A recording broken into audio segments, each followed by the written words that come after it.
Taarifa zinazokinzana zimeibuka kuhusu hatima ya afisa mwandamizi wa usalama wa Irani, Ali Larijani, kufuatia madai ya Israeli kwamba ameuawa katika mashambulizi ya hivi karibuni.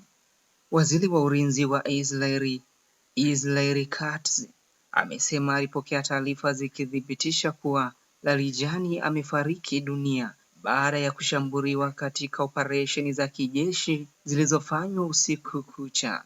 Katz ameeleza kuwa shambulio hilo lilikuwa sehemu ya juhudi za kulenga viongozi wa juu. Hata hivyo, upande wa Irani umekanusha moja kwa moja madai hayo.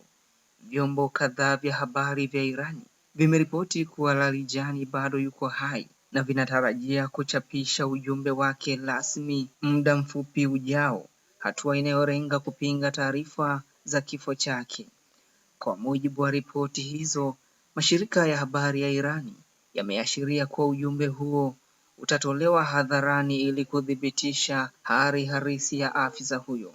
Hii imeongeza utata na kuacha maswali mengi bila majibu kuhusu ukweli wa tukio hilo. Wakati huo, afisa mmoja wa kijeshi wa Israeli amethibitisha kwa shirika la habari la BBC kuwa Larijani alikuwa miongoni mwa walengwa wa mashambulizi yaliyofanywa na jeshi la Israeli, Israel Defense Force.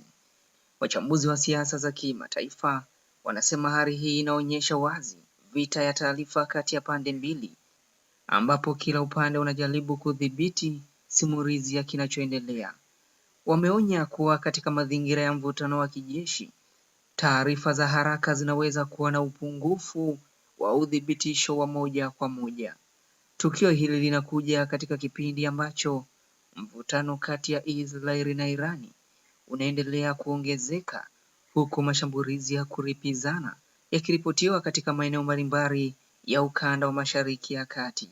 Kwa sasa hali halisi kuhusu hatima ya Ali Larijani bado haijathibitishwa rasmi kwa uhakika kutoka vyanzo huru, huku dunia ikiendelea kusubiri uthibitisho wa wazi kutoka pande zote mbili. Endelea kuwa nasi kupitia Kopro Media kwa habari mbalimbali moto zinazoendelea ndani na nje ya taifa.